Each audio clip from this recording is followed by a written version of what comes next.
예수께서 가버나움에 들어가시니 한 백부장이 다가와서 그에게 간청하였다. 주님, 내 종이 중풍으로 집에 누워서 몹시 괴로워하고 있습니다. 예수께서 그에게 말씀하셨다. 내가 가서 고쳐주마. 백부장이 대답하였다. 주님, 나는 주님을 내 집에 모셔드릴 만한 자격이 없습니다. 그저 한마디 말씀만 해주십시오. 그러면 내 종이 나을 것입니다. 나도 상관을 모시는 사람이고 내 밑에도 병사들이 있어서 내가 이 사람더러 가라고 하면 가고 저 사람더러 오라고 하면 옵니다. 또 내 종도로 이것을 하라고 하면 합니다. 예수께서 이 말을 들으시고 놀랍게 여기셔서 따라오는 사람들에게 말씀하셨다. 내가 진정으로 너희에게 말한다. 나는 지금까지 이스라엘 사람 가운데서 아무에게도 이런 믿음을 본 일이 없다. 로마 백부장의 종이 중풍으로 집에 누워 있었습니다. 그는 예수님께 이 사실을 알리고 도움을 청합니다. 예수님을 만나서 내 종이 중풍으로 누워 있으니 괴로워하고 있으니 내 종의 병을 고쳐주십시오. 했더니 예수님께서 내가 가서 고쳐주마라고 말씀하셨습니다.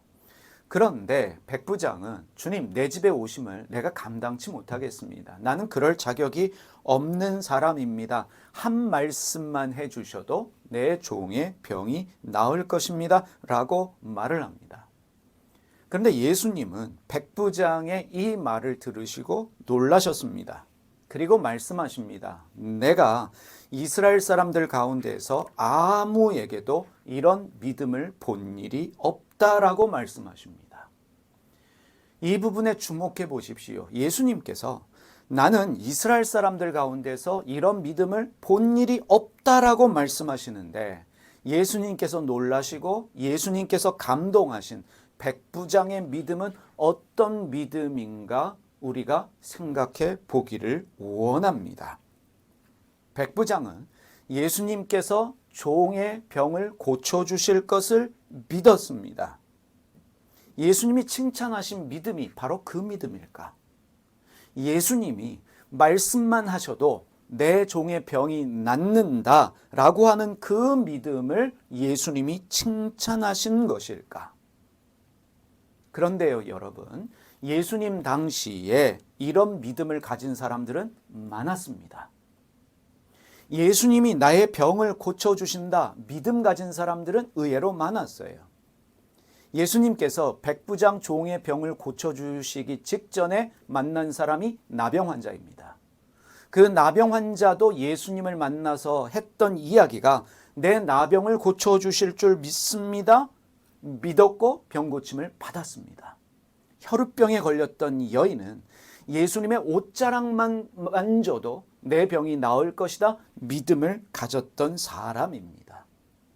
예수님께서 내 병을 고쳐주신다 라고 하는 믿음은 어찌 보면 당시에 흔한 믿음이었습니다. 사람들이 가지고 있었던 흔한 믿음이었어요. 지금도 한국교회를 보면 큰 소리로 주여 믿습니다 라고 기도하면서 주님께서 내 기도에 응답해 주실 것이다 믿는 사람들 참 많이 있습니다. 수많은 기도원에서 믿습니다 기도하는 정말로 믿고 기도하는 사람들이 의외로 많이 있습니다. 그렇다면 예수님께서 내가 이스라엘 사람들 가운데서 이런 믿음을 본 일이 없다라고 감탄하셨는데 칭찬하셨는데 놀라셨는데 백부장이 가졌던 믿음은 어떤 믿음일까? 우리가 생각해 볼 필요가 있습니다. 백부장입니다. 로마의 귀족입니다. 종을 가진 주인입니다. 그런데 백부장으로 귀족으로 주인으로 이 종을 아끼고 사랑하고 돌보는 그 믿음 때문에 예수님이 감탄하신 것입니다. 내가 이스라엘 사람들 가운데서 이런 믿음을 본 일이 없다. 아랫사람을 이렇게 아끼고 사랑하고 챙기는 로마의 귀족으로 종을 가진 주인으로 아랫사람을 돌보고 사랑하는 이 마음을 가진 사람을 내가 이스라엘 사람들 가운데서 본 일이 없다라는 뜻입니다. 여러분, 오늘 이 이해는 너무나 중요합니다. 여러분과 저는 그리스도인입니다. 소위 기독교인이라고 말하는 그리스도인인데 우리는 예수를 믿습니다. 그러면 여기서 질문들이 생겨납니다. 우리는 예수님을 믿는 그리스도인인데 예수를 믿으면 어떻게 살아야 할까요? 예수를 믿기 때문에 우리는 교회에 다녀야 할까요? 이렇게 질문할 수 있습니다. 교회 안 다니면 예수 안 믿는 사람일까? 예수를 믿으면 교회를 다녀야만 할까? 교회를 안 다니면 예수를 안 믿는 것일까? 예수에 대한 믿음이 없기 때문에 교회에 안 가는 것일까? 우리가 질문할 수 있습니다. 여러분, 교회에 방학하신 적 있을 겁니다. 교회를 다니다가 교회를 떠났습니다. 다음 교회 가기 전까지 한 달이든 두 달이든 길게는 몇 년 동안 교회를 안 다니셨습니다. 여러분 스스로가 알고 있습니다. 여러분 예수님 믿고 계셨습니다. 여전히 예수님 믿습니다. 그런데 교회를 안 갔어요. 예수를 믿기 때문에 우리는 헌금해야 할까요? 헌금을 하지 않으면 예수를 안 믿는 걸까요? 믿음이 없기 때문에, 예수에 대한 믿음이 없기 때문에 우리가 11조 생활 안 하는 것일까? 예수님을 믿습니다 라고 말할 때 우리는 무작정 믿습니다 그 뜻이 아닙니다. 여러분, 예수님을 믿는다라고 하는 말은 예수처럼 산다는 것입니다. 그리스도인이라고 하는 것은 그리스도를 본받아서 그리스도와 같이 사는 사람들이라는 뜻입니다. 예수 닮기를 소망하면서 예수님처럼 되기 위해서 사는 사람들이 바로 예수 믿는 그리스도인들이라는 사실입니다. 참으로 중요한 이해입니다. 교회를 다니기 때문에, 주여 부르고 있기 때문에, 목사가 되고 장로가 되고 권사가 되었기 때문에, 누군가가 나를 향해서 집사님이라고 부르기 때문에 내가 그리스도인이 되는 것이 아니라, 그리스도인은 내가 그리스도를 닮아서 그리스도의 가르침대로 그리스도처럼 살겠다 결단하며 그렇게 사는 사람들이 그리스도인입니다. 행함이 없는 믿음은 죽은 믿음이라고 이야기합니다. 예수를 닮고자 하는 삶의 노력과 애씀이 없으면 그 믿음은 죽은 믿음이라는 것입니다. 예수님처럼 되지 않으면, 예수님의 가르침대로 살지 않으면 그 믿음은 죽은 믿음이다 라는 말씀입니다. 우리가 믿음 좋은 사람이라고 하면 어떤 생각합니까? 기도 열심히 하는 사람, 기도 많이 하는 사람, 교회 봉사를 많이 하는 사람들을 믿음 좋은 사람이라고 이야기합니다. 그러한 것들은 종교적인 것입니다. 종교적인 것이 우리의 믿음이 될 수는 없습니다. 쉽게 이야기하면 믿음이 좋다라고 하는 것은 예수 닮은 삶입니다. 성령의 열매가 맺어지는 삶입니다. 믿음이라는 단어를 헬라어로는 피스티스라고 이야기를 합니다. 이 피스티스라는 단어는 교리를 믿는다, 신학을 믿는다, 신의 존재를 믿는다 그런 뜻이 아닙니다. 가르침대로 산다는 뜻입니다. 신의 뜻대로 살겠다라는 단어의 의미가 피스티스, 믿음입니다. 그래서 우리가 나는 믿음이 있습니다라고 말할 때 그 뜻은 나는 가르침대로 살겠습니다. 그리스도를 따라서 살겠습니다. 그리스도의 본을 받아서 살겠습니다. 이것이 피스티스 믿음입니다. 사실은요, 우리 안에 있는 종교성을 버려야 진짜 예수가 보입니다.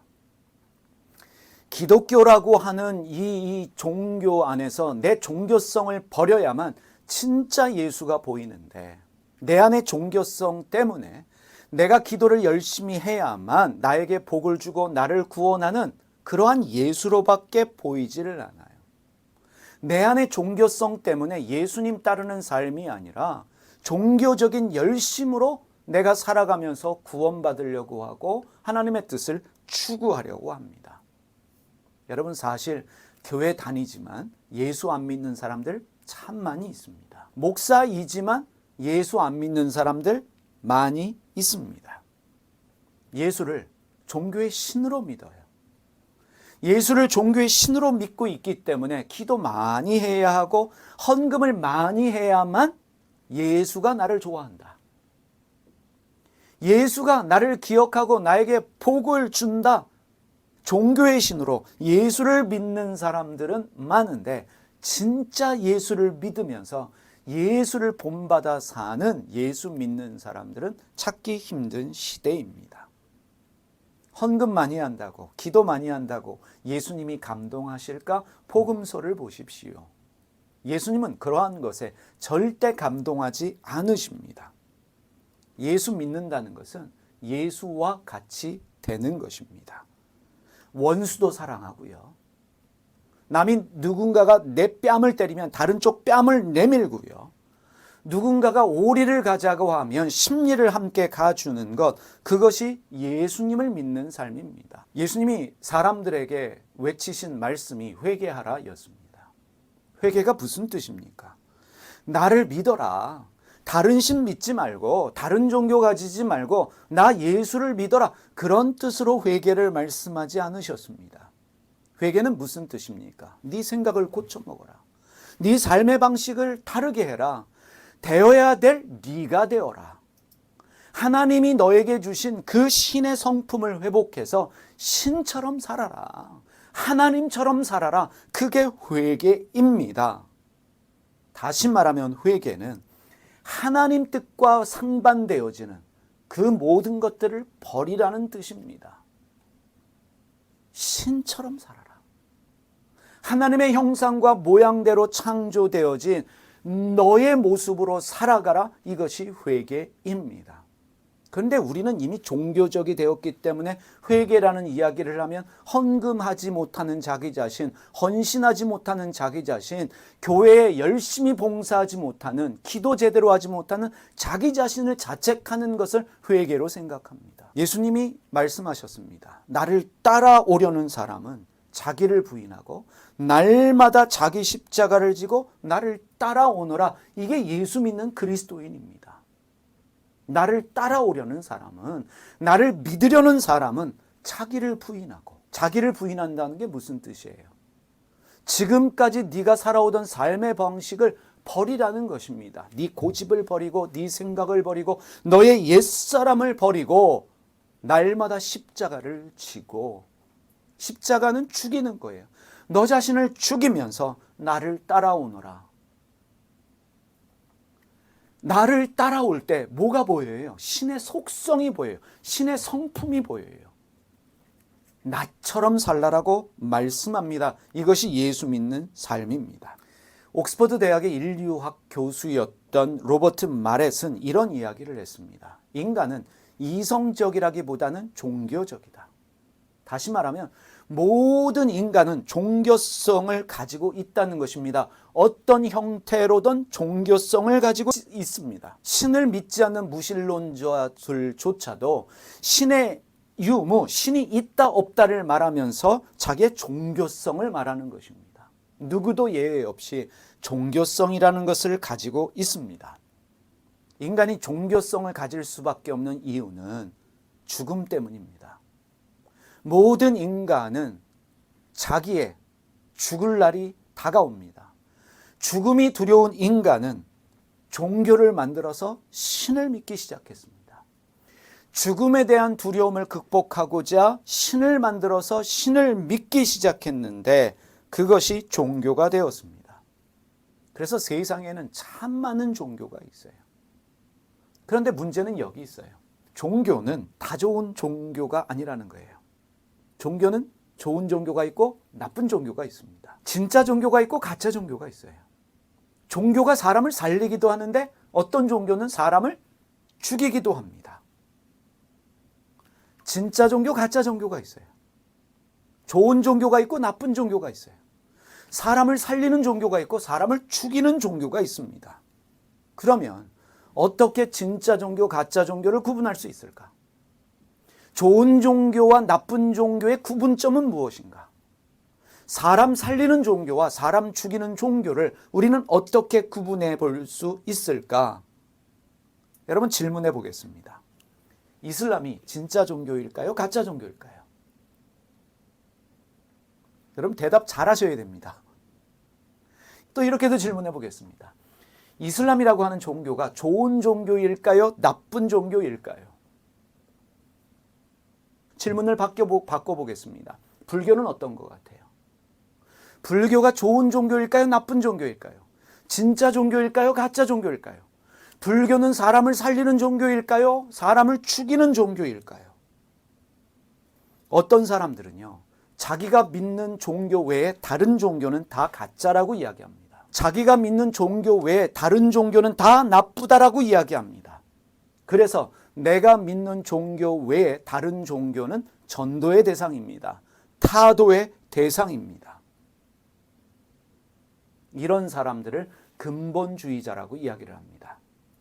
그러면 여러분, 내 종교만 진짜고 내 종교만 올바르고 내 종교에만 구원이 있다라고 여기면서 다른 종교에 대해서 배타적이고 공격적인 이러한 종교를 가진 사람들을 진짜다, 좋은 종교다, 사람 살리는 종교다 말할 수 있겠냐는 것입니다. 모든 종교는요, 이슬람이든 불교든 기독교든 예외 없이 모든 종교는 좋을 수도 있고 나쁠 수도 있습니다. 진짜가 될 수도 있고 가짜가 될 수도 있습니다. 사람을 살릴 수도 있지만 사람을 죽일 수도 있습니다. 좋은 이슬람이 있지만 나쁜 이슬람도 있어요. 좋은 불교도 있지만 나쁜 불교도 있습니다. 진짜 이슬람이 있고 가짜 이슬람이 있어요. 진짜 불교가 있고 가짜 불교가 있습니다. 신의 이름으로 어린 아이들에게 자살 폭탄 테러를 지시하는, 그래서 사람을 죽이는 이 종교를 진짜다, 좋은 종교다 라고 말할 수 있겠습니까? 만약에 신이 어린아이에게 폭탄을 가지고 자살하라, 저들은 적이기 때문에 죽여야 된다 라고 명령하면서 어린아이에게 자살 폭탄 테러를 지시하는 신이라면 그 신은 나쁜 신입니다. 가짜 신입니다.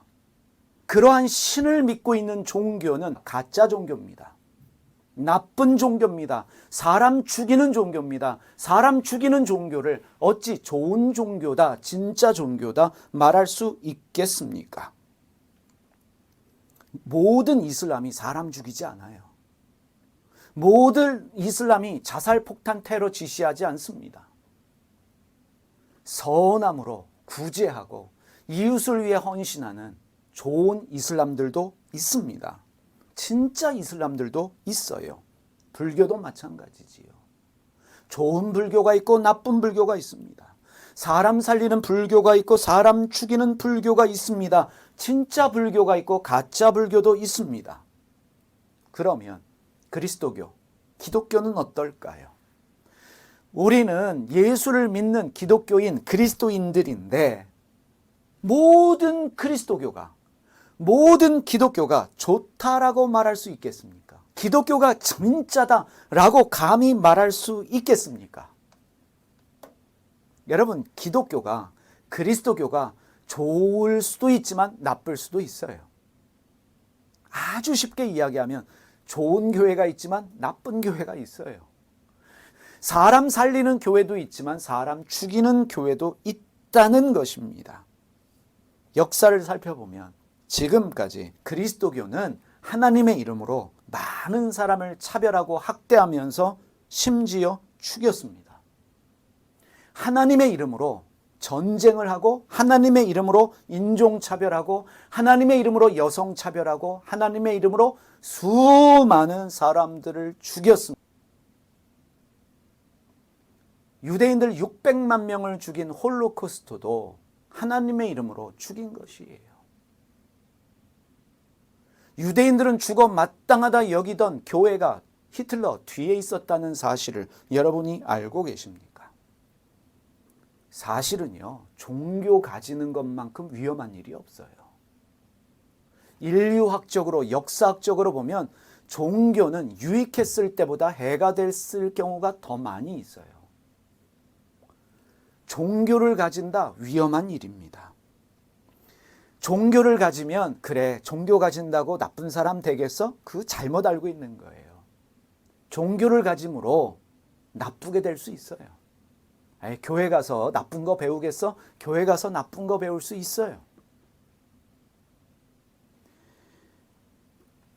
종교를 가지는 일을 좋다라고는 말할 수 없습니다. 종교를 잘못 가지잖아요. 나를 망쳐요. 가정을 망쳐요. 사회를 어지럽게 합니다. 종교가 유익이 될 수도 있지만 사실은 통계학적으로 보면 해가 될 때가 더 많다는 사실이에요. 여러분, 어떤 종교이든 무엇을 가르치느냐, 무엇을 믿느냐가 너무나 중요합니다. 신을 믿음으로 구원받는다, 안 받는다, 이것이 중요한 게 아니라 무엇을 어떻게 배워서 오늘을 어떻게 사느냐가 너무나 중요한데, 이 중요성을 간과하시는 분들이 너무나 많습니다. 우리의 종교성 때문에 그래요. 내가 믿고 있는 하나님을 어떻게 이해하느냐에 따라서 이 종교가 진짜가 될 수도 있고 가짜가 될 수도 있어요. 같은 하나님을 믿는데도 이 하나님을 어떻게 배우느냐에 따라서 좋은 종교가 될 수도 있고 나쁜 종교가 될 수도 있어요. 사람을 살리는 종교가 될 수도 있지만 사람을 죽이는 종교도 될 수 있다는 것입니다. 이 비교 종교학자인 오강남 교수님이 진짜 종교, 가짜 종교, 좋은 종교, 나쁜 종교를 구분하는 구분점을 이렇게 말씀하셨습니다. 종교가 열려 있느냐, 닫혀 있느냐에 따라서 좋은 종교, 나쁜 종교로 구분되어진다. 그래서 오강남 교수는 닫힌 종교와 열린 종교로 구분을 합니다.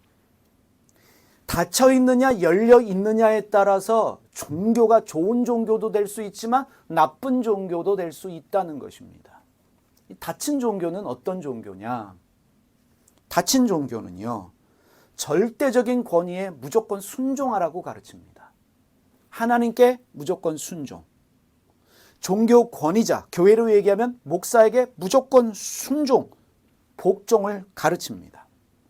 모든 해답들, 인생을 살아가는 모든 방법들은 경전에 이미 다 주어져 있기 때문에, 불변의 것이기 때문에 경전에 쓰여져 있는 그대로, 문자 그대로 받아들이고 의심하지 말고 질문하지 말아라. 무조건 가르쳐주는 대로 순종해라. 이것이 닫힌 종교의 가르침입니다. 그래야 구원받을 수 있다. 무조건적인 순종. 복을 받으려면 순종하고 드려야 된다는 것입니다. 의심하거나 불순종하면 구원은 고사하고 저주받는다. 목사에게 불순종하면, 하나님 말씀을 어기면, 11조를 하지 않으면 저주받는다 라고 가르쳐요. 모든 종교의 특징이에요. 불교도 예외 없습니다. 이슬람도 마찬가지예요. 그리스도교, 기독교도 마찬가지지요. 절대적인 순종과 복종, 의심하지 마라. 질문하지 마라. 한국에 잘 알려진 어느 교회 표를 봤어요. 21세기에 대한민국에 이런 표가 있다는 게 믿어지지가 않았어요. 실제로 그 교회 홈페이지까지 들어가서 확인을 했습니다. 이렇게 돼 있어요. 목회자에게 무조건 순종, 무조건 아멘하여 타 교회의 모범이 되는 교회. 그런 유혹을 받았어요. 우리 교회도 이렇게 바꿔볼까? 목회자에게 무조건 순종, 무조건 아멘해서 타 교회의 모범이 되는 교회. 여러분, 이런 교회에 더 많은 사람들이 보여요. 이 교회는요, 목사님이 이런 발언을 해도 성도들이 아멘합니다. 하나님께 까불지 마 라고 하는데도 이성을 가진 사람들이 웃으면서 아멘하고 있어요. 여러분, 이성이라는 건 옳고 그름을 판단할 수 있는 능력이에요. 교회만 나오면 이성이 상실되어져 버려요. 이 목사님이 이런 얘기들을 해요. 대한민국은 나를 중심으로 해서 돌아간다. 그래서 내 뜻에 반하는 행동을 하면 내가 생명책에서 너의 이름을 지워버리겠다. 나에게 불순종하면, 나에게 반대하면 내가 너의 이름을 생명책에서 지워버리겠다라는 설교를 합니다. 그런데 아멘을 해요. 아주 큰 소리로 아멘을 합니다. 교회를 재건축이 됨으로 말미암아 철거를 하는데 교인들이 화염방사기를 동원해서 공권력을 향해 화염방사기를 불을 내뿜는 거예요. 사람 죽을 수도 있는 거예요. 근데 이러한 행위들을 하나님의 뜻이다,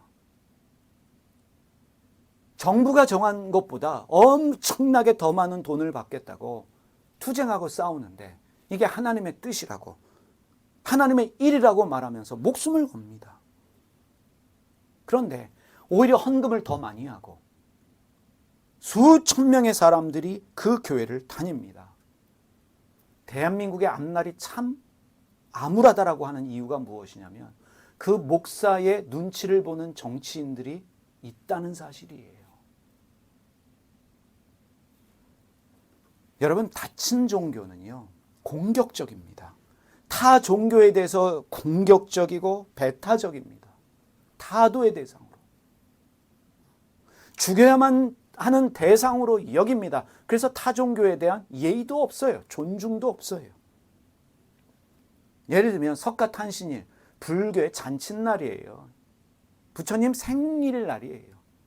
근데 그런 날 법당에 들어가서 찬송가를 부르고 회개하라 천국이 가까이 왔다를 외치는 거 무례한 것이지요. 반대로 불교 신자들이 성탄 전날 우리 교회에 와서 목탁 두드리면서 남의 앞이 답을 하고 있으면 여러분 기분 좋으시겠어요? 그런 예의와 존중이 없습니다. 우리의 교리를, 우리의 신학을 따르지 않는 사람들은 다 이단이다, 적으로 규정해서 싸우려고 하고 할 수만 있으면 죽여버리겠다. 이게 닫힌 종교예요. 내가 믿는 종교만이 진짜 종교, 내가 믿는 종교만이 구원이 있다, 좋은 종교다. 이런 사람들은요, 무지한 사람들이에요. 무식한 사람들이에요. 서두에 말씀드렸지만 이런 사람들을 근본주의자들이라고 이야기하는데, 여러분, 종교 안에 이 근본주의자들이 많아지면 위험해집니다. 사회에 살인도구와 같이 움직일 수 있어요. 이스라엘의 17대 총리였던 이츠하크 라빈을 아실지 모르겠습니다. 중동 평화를 위해서 애썼던 이스라엘의 총리가 라빈 총리입니다. 이 사람은 정치인으로서요, 1993년도에 이스라엘의 분쟁이 지금도 팔레스타인과의 분쟁 아니겠습니까? 그래서 팔레스타인의 수장과 더불어 회담을 합니다. 어떤 회담을 하냐면 우리가 물러가겠다. 팔레스타인과 요르단 이 지역에서 철수를 하고 이 팔레스타인 여기를 인정해 주겠다. 그리고 이스라엘 사람들에게도 평화롭게 살자. 팔레스타인을 인정하자. 그러니까 팔레스타인도 우리를 공격하지 말고 우리도 팔레스타인을 공격하지 말고 서로 더불어서 평화롭게 살자라고 하면서 협정을 맺습니다. 이 협정이 오슬로 협정이에요. 뿐만 아니라 이스라엘이 1948년 이후에 이 요르단하고 계속적으로 전쟁을 하고 있었어요. 그냥 분쟁이 계속되어진 거예요. 그래서 협상을 통해서 더 이상 분쟁하지 말자. 중동 평화를 위해 애쓰던 총리가 라빈 총리였습니다. 그래서 1994년에 노벨 평화상을 받게 되죠. 이 아라파트, 그 팔레스타인 해방기구의 의장인 아라파트와 라빈 총리, 그리고 이스라엘의 외무장관인 시몬 페레스와 함께 세 사람이 중동 평화를 이루어냈다. 그 공로로 노벨 평화상을 받습니다. 모든 사람들이 기대했어요. 이제 중동에 평화가 오는구나. 이스라엘과 팔레스타인의 분쟁이 끝나는구나 기대하고 있었는데 1995년 11월 4일 날 이 텔아비브에서 집회가 열렸어요. 중동 평화 이 협정을 지지하는 집회에서 라빈 총리가 연설을 했는데 차를 타려던 순간에 총이 발사됐고 그래서 총에 맞아서 암살당했어요. 누가 총 쏜지 아시죠? 이갈 아미르라고 하는 청년이 총을 쐈는데 유대 근본주의자예요. 이슬람 교도가 총을 쐈다면 문제는 또 달라졌을 거예요. 사람들을 충격에 빠뜨렸던 게 뭐냐면 같은 유대인이, 그것도 같은 유대교 교인이 총을 쏴서 라빈을 죽였습니다. 이유가 뭘까요? 단순합니다. 라빈은 자신들이 믿고 있는 유대교의 교리와 신학에 반하는 행동을 하고 있기 때문에 그는 이단이라는 거예요. 근본주의자들, 유대교 안에도 근본주의자들이 있습니다. 이 근본주의자들은 팔레스타인 사람들은 다 적이에요. 죽여야 돼요. 평화가 아니라 전쟁을 통해서 그들을 죽여야 된다라고 믿었던 사람들이 유대교 근본주의자들입니다. 그래서 이들은 하나님은 평화가 아니라 전쟁을 원한다. 구약 성경을 문자 그대로 이해한 거예요. 어린아이도 남기지 말고 다 죽여라. 문자 그대로 이해해서 팔레스타인 사람들은 우리의 적이기 때문에 죽여야 한다. 하나님의 뜻은 평화가 아니라 전쟁이다. 그런데 라비는 반하는 행동을 하고 있습니다. 중동의 평화를 위해서 일하고 팔레스타인을 인정하고 그들과 악수하고 있습니다. 그래서 적으로 여겨서 총으로 쏴서 암살을 했습니다. 이게 근본주의자예요. 근본주의자들은요, 성서를 고민하지 않아요. 성찰이 없습니다. 문자 그대로 믿으면 되는 거예요. 그래서 근본주의자들이 위험한 거예요. 지금 이스라엘이 하마스와 분쟁하고 있죠. 지금 뭐 그 팔레스타인 뉴스에 나오는 것만 보더라도 뭐 아이 어른하고 상관없이 다 죽여야 될 적으로 규정하면서 너 죽고 나 죽자는 식으로 이스라엘이 팔레스타인이 서로 싸우고 있어요.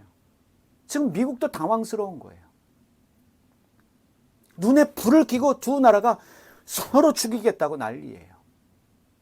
왜 그런 줄 아십니까? 이스라엘 정부에 지금 수상을 비롯한 사람들이 근본주의자예요. 유대교 근본주의자들이고 하마스는 이슬람의 근본주의자들이에요. 근본주의자들끼리 맞붙어 싸우고 있습니다. 자신만 옳다는 거예요. 우리만 옳다. 서로를 적으로 규정하고 너 죽고 나 죽자 지금 전쟁하고 있는데 해결점을 찾기가 어려운 거예요. 여러분, 열린 종교는요, 내가 가진 생각이나 내가 가진 안목이 틀릴 수 있다는 전제를 가지고 있습니다. 닫힌 종교는 나만 옳다고 생각하는데 열린 종교는 내가 틀릴 수 있기 때문에 다른 사람에게 배우려는 마음이 있습니다. 존중과 배려가 있지요. 예의가 있지요. 같은 하나님을 믿는데도 어떤 사람은 닫혀 있기 때문에 하나님의 이름으로 사람 죽여요. 어떤 사람은 같은 하나님을 믿는데 열려있기 때문에 자기를 희생하려고 해요. 라빈 총리, 진짜 종교의 사람이에요. 좋은 종교의 사람입니다. 열린 종교의 사람, 진짜 종교, 좋은 종교의 사람이었어요. 그는 분쟁의 시대를, 미움의 시대를 끝내기 위해서 노력했습니다. 그것이 내가 믿고 있는 하나님의 뜻이다라고 여겼어요. 하나님의 뜻은 평화다. 하나님의 뜻은 서로 존중하는 것이다 라는 열린 마음을 가지고 팔레스타인 사람들을 적으로 생각한 것이 아니라 내 이웃으로 생각하고 그들과 악수하며 그들과 대화하며 그들을 품기 위해 노력했습니다. 왜? 그것이 내가 믿는 하나님의 뜻이다라고 믿었기 때문입니다. 그런데 라빈 수상에게 총을 쐈던, 라빈 수상을 암살했던 이갈 아미르, 닫힌 종교의 사람이었어요. 같은 하나님, 같은 유대교 교인이지만 생각 자체가 닫혀 있었습니다. 다른 종교의 사람들은 죽여야 된다. 닫힌 종교의 마인드를 가지고 있었기 때문에 하나님을 다르게 이해하는 거예요. 평화보다는 전쟁을 원하는 하나님.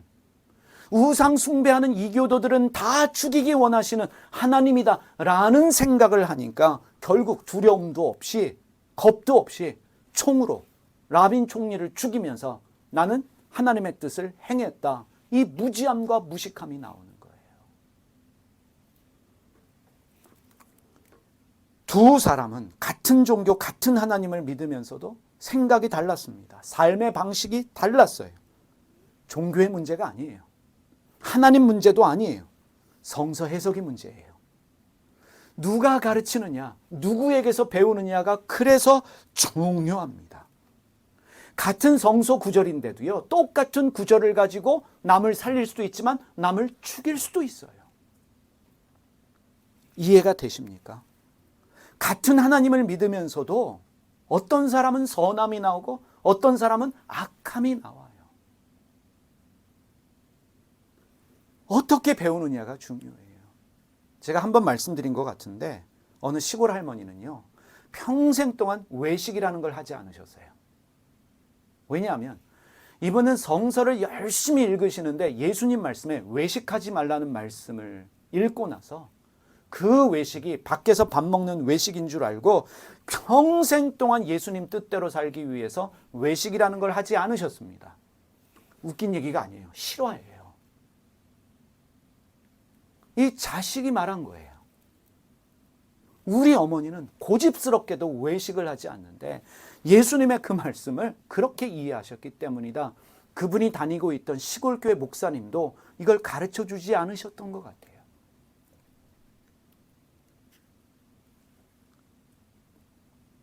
여러분, 장로교의 창시자가 칼빈이거든요.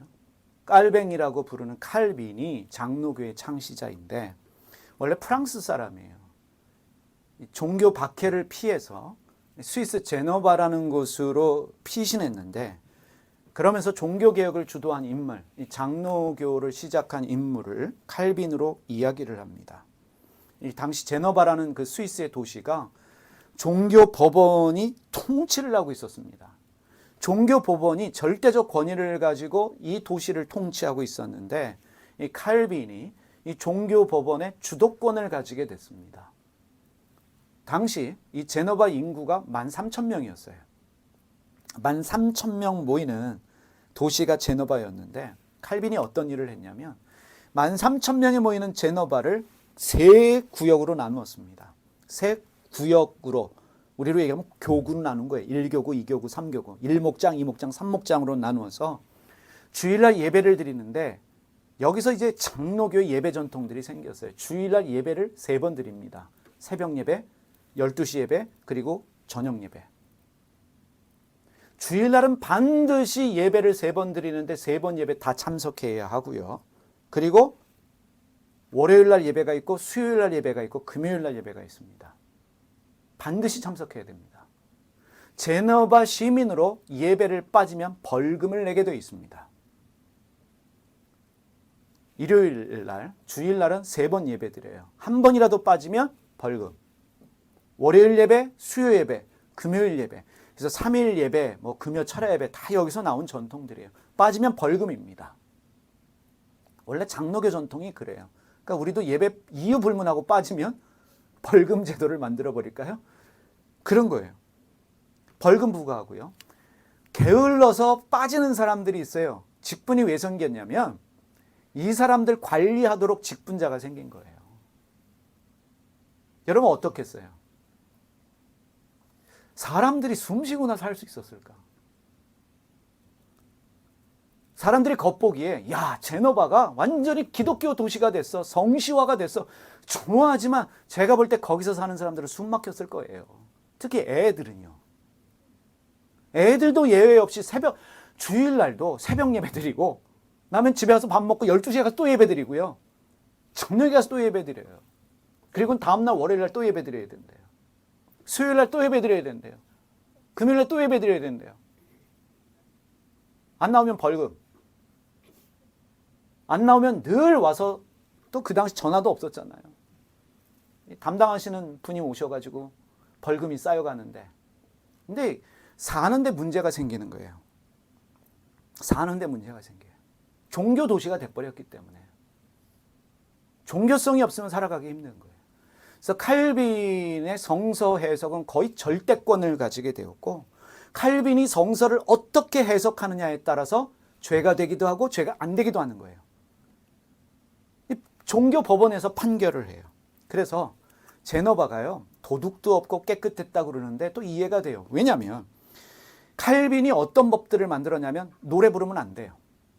음악 안 돼요. 음악은 이 사탄적인 요소가 있기 때문에 음악 안 되고 춤춰도 안 돼요. 음주 가문은 안 되는 거예요. 그러니까 술집이 되겠어요? 못하는 거죠. 술도 못 마시게 하는데 술 팔았다가는 무슨 봉변을 당하겠어요. 그러니까 남들이 보기에는 술집도 없고 노래도 없고 춤도 없으니까 살기 좋다 그러지만 삭막한 거예요. 음주, 노래, 음주 가문 다 금지시켰고요. 안 지키면 투옥시킨다든지 제노바에서 추방시키고 때로는 사형에 언도하기도 했습니다. 춤추면 감옥 가요. 그게 제노바였어요. 그리고 아주 기가 막힌 법이 하나 있었어요. 설교 중에 딴짓해도 감옥에 가요. 설교 중에 웃거나 졸거나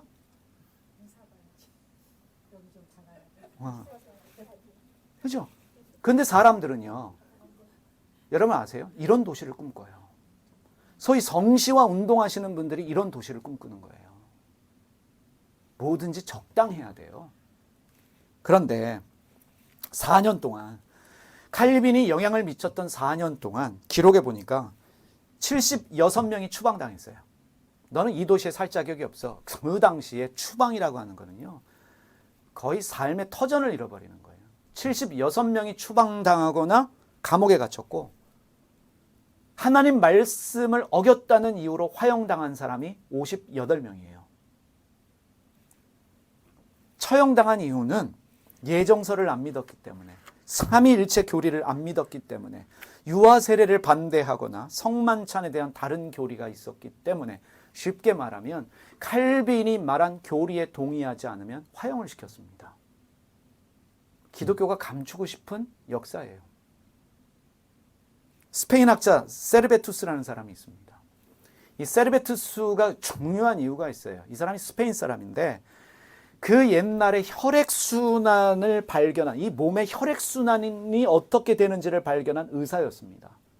당시 엑스레이가 없고 의학이 발달하지 않았을 때 이 혈액순환을 발견한 대단한 의사이면서 신학자이면서 기록에 보니까 천재적인 철학자입니다. 이 사람이 칼빈이 제너바로 그 종교 박해를 피해 도망할 때 도움을 줬던 사람이에요.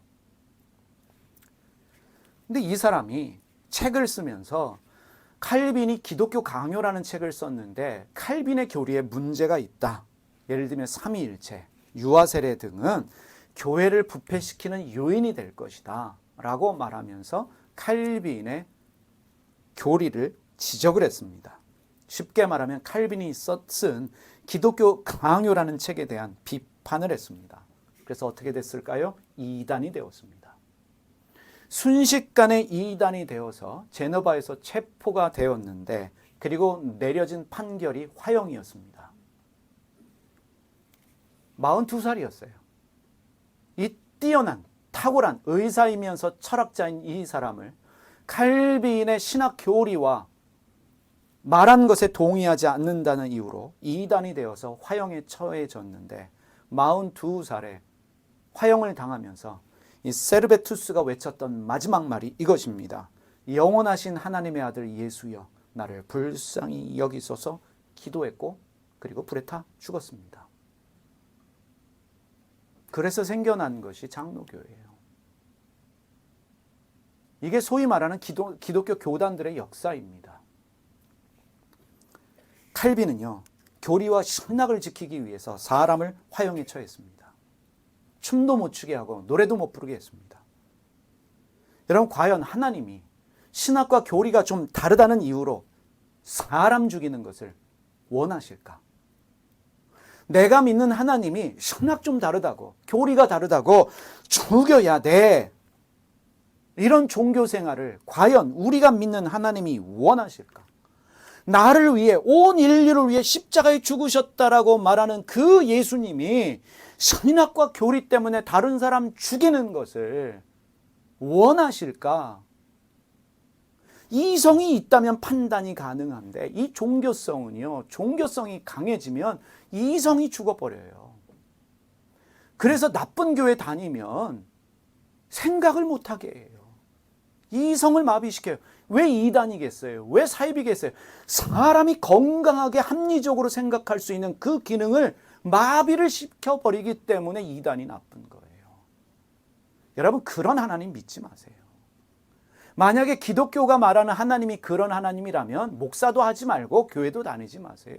그런 예수라면 믿지 마세요. 그렇게 가르치는 하나님이라면, 그렇게 가르치는 예수라면 우리 믿을 필요 없어요. 차라리 안 다니는 게요, 안 믿는 게요, 정신건강에 훨씬 좋습니다. 그렇지 않겠어요? 사람을 죽여서라도 교리와 신학 지키기 원하는 그 종교성을 가진 인간의 욕심 때문에 생겨난 일이지 절대로 하나님 뜻은 아니에요.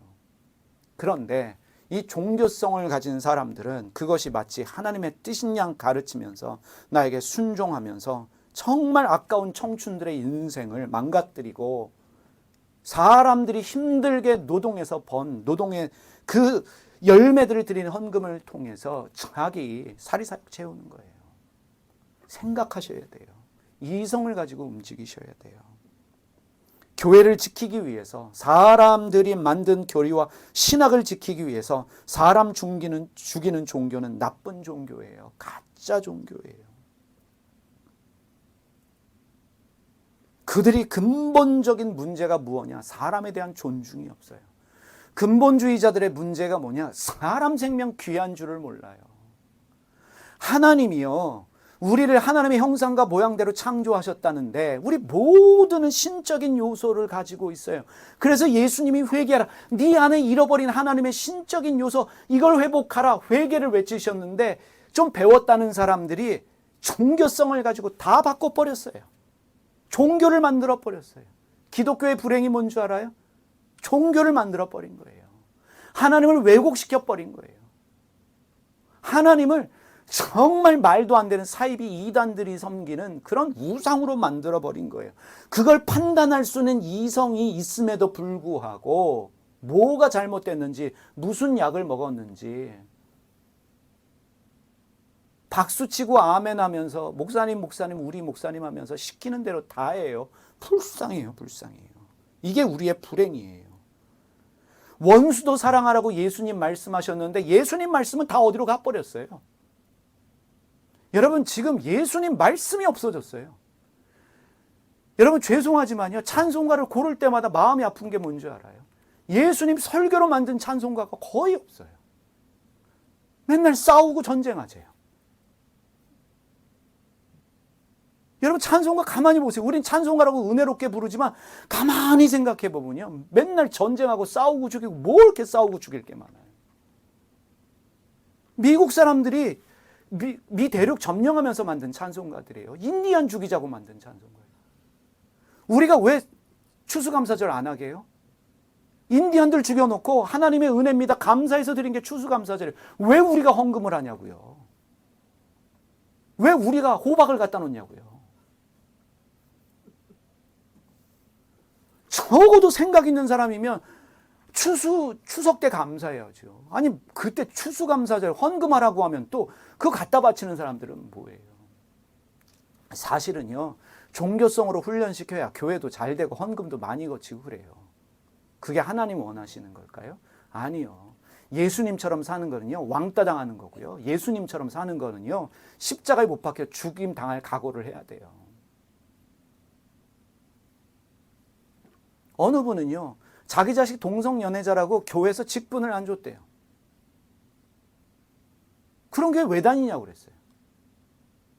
교회를 오래 다녀서 쉽게 못 떠나는데 그 교회에서 배울 게 뭐가 있겠어요. 자녀 동성연애자인 거와 나의 직분 받는 거 무슨 상관이에요. 그마저도 품어줘야지요. 그마저도 안아줘야지요. 그게 십자가에 못 박히신 예수님의 뜻인데 예수님 말씀은 다 사라지고 목사 말이 절대적이 됐고 다 왜곡되어져 있어요. 여러분, 성경 읽으면서 예수님 말씀 다시 한번 보세요. 정말 예수님의 말씀이 내 안에서 살아있고 살아 움직이는지. 예수님 말씀은 온데간데 없어요. 이게 이 시대의 불행이에요. 우리의 불행이에요. 오늘 한국교회의 불행이에요. 예수님 말씀이 사라져버렸어요. 찬송가에도 예수님 말씀이 없어요. 싸우고 죽이재요. 갖다 바치재요. 예수님이 백부장의 이 믿음에 왜 감동했느냐? 믿습니다. 병 고쳐주실 줄 믿습니다. 그건 누구나 다 가지는 믿음이에요. 우리 기도할 때요, 기독교인이라면 모든 종교인들은 믿습니다는 기본으로 가지고 들어가는 거예요. 근데 어디가 중요하냐?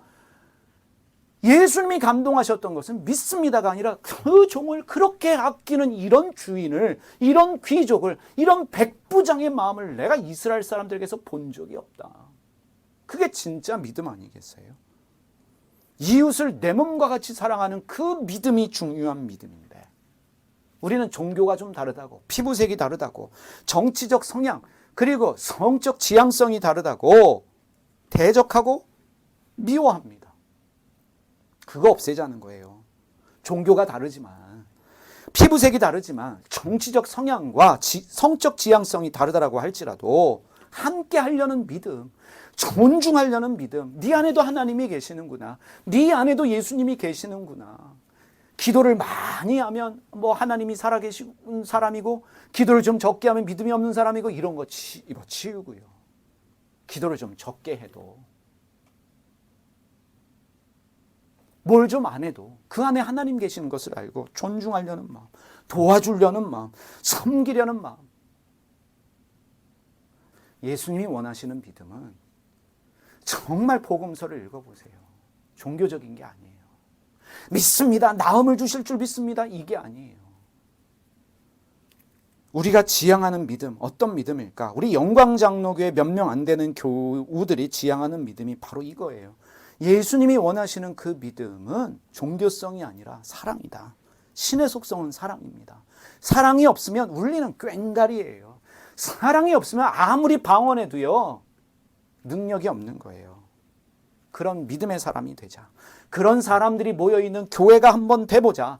종교성을 벗어버리고 함께 고민하고 질문하고 성찰하면서 예수님을 닮아가는 그런 열심히 있는 교회와 교인들이 돼보자. 비록 적은 숫자지만 우리 그거 한번 해보자 하는 거예요. 저는 그 기적이 일어나게 될 줄 믿습니다. 기도하겠습니다. 살아계신 하나님 아버지, 오늘 말씀이 우리 안에 실체화가 되게 하여 주십시오. 하나님, 기독교가 진짜 종교가 되고 좋은 종교가 되려면 우리의 처신입니다.